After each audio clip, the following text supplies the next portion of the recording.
I'm starting to miss the pre-call her daddy times when the discourse was kind of dry and there wasn't really that much to say about ACOTAR anymore, because it is 2026 and the pelvis people are back.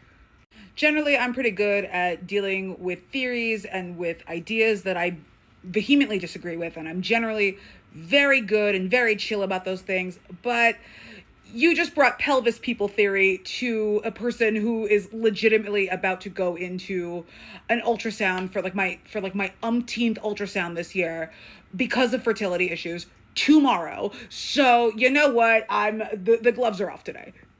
And the thing that gets me about this theory is because this theory is only used to talk about Elaine, but it's also used to talk up other ships while talking down Elriel. But y'all don't realize, Gwyneth, Bryce, any other redhead that you plan on throwing at Asriel, they're not compatible with his wings either. They can't give birth to winged children either. So really, I don't know what this argument is for. It just exists to be a logical minefield of nonsense. I will say once more, Elaine's inability to give Asriel children with her high fae pelvis does not rule her out or rule your girl Gwyneth in, because it's always the Gwynreal saying shit like this.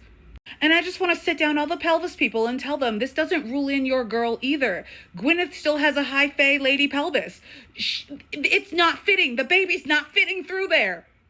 But Christine, you might say, Gwyneth has pliant bones. Therefore, they can stretch and Voltron themselves to accommodate an Illyrian baby with their Illyrian wings. No, that's not the case. That's not what pliant means. Pliant means that you can run a little faster. You can jump a little higher. You got springy bones. You're a little bit more flexible, which is what we got throughout Akasif. It means nothing about the physical shape of her pelvis and whether it has the structure to put the Illyrian baby through. At the end of the day, with Gwyneth, with Elaine, with Bryce, it is still a square peg in a round hole. Baby's still not fitting. Any high fae woman is going to have the same problems. They have the same chance as Eris to safely birth Asriel a child.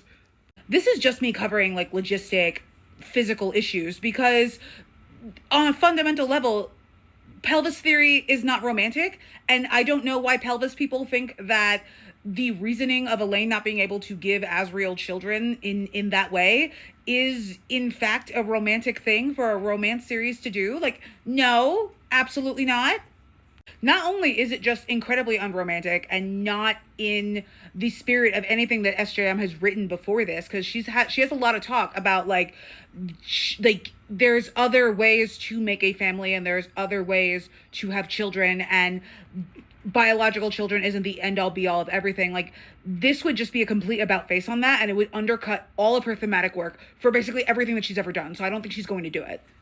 And even putting that aside, ACOTAR is kind of escapist literature, and a lot more people than you think struggle with infertility. I'm literally about to go for an ultrasound for potential fertility treatments tomorrow. So this affects people that you know tangentially, that you know personally, that you see everywhere. You might not know it. You know someone who is dealing with a fertility issue. So this argument, I didn't like it on a logical perspective, on a lot of other perspectives before. Now that I'm trying for kids and it's hard and it sucks, this makes me angrier than anything. And even if somehow, some way, the shape of Elaine's pelvis and biological children does come up for Asriel and Elaine, or for Gwyneth and Asriel, or for Bryce and Asriel, for all we know, because this argument affects everybody, not just Elriel. It's not like Nesta forgot how to change somebody's pelvis. For all we know, she could just go and have a conversation with the mother again, because she has the dread trove still. She could easily do that shit again. So let's say they absolutely had to give Elaine the opportunity to have Asriel's biological child and give birth to it in the traditional way. They could very easily swap out her pelvis with the proper equipment, you know? And in that case, the square peg becomes a round peg and it goes through the round hole, and then everything is fine. I don't know, man. I think that this argument is unhinged. It is insane that it is this prevalent and it's still going, like, it's still happening. People are still saying this unironically. And there are some anti Elriel ship arguments that I think are pretty interesting and pretty cool, actually. The Bryce reels got me. I think that Azriel and Bryce are mates, even though I think Elriel is endgame. So, like, I can be swayed on certain things. I am not necessarily, like, a thought purist when it comes to Elriel. But this pelvis theory thing, like the pelvis people, like y'all are disrespectful. Some of y'all are just disrespectful.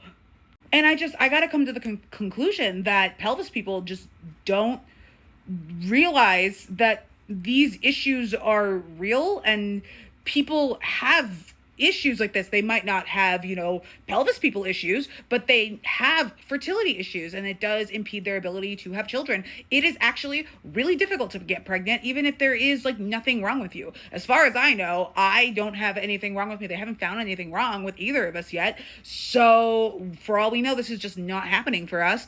But does that mean that my husband and I shouldn't be together because I can't give him kids, like biological kids? No, that would be bullshit. And I've said it before, I'll say it again. If somebody ever fixed their face to tell me that, I would punch them in the face and they would deserve it. And I'm not someone who punches people in the face. I would punch people in the face if they told me that. And I get it. Elriel's got some bad arguments too. It's like, oh, like I've heard people say like, oh, Gwyneth's been SA'd, therefore that she's not ready for a romantic relationship and it's gonna be like traumatic for her or whatever. That's bullshit. People who have been through things like that have romantic relationships and they fall in love all the time. That is not cool. That's not a fair argument. But I've never seen that like not be acknowledged. But when it comes to like pelvis people and pelvis theory, when it comes to Elriel, they think that this is like the end all be all argument. Like, oh no, like Elaine's pelvis is the round hole and then the baby is the square peg. Like that's insane to me. This is absolutely insane to me. I cannot believe this is still going on in the year of our Lord 2026.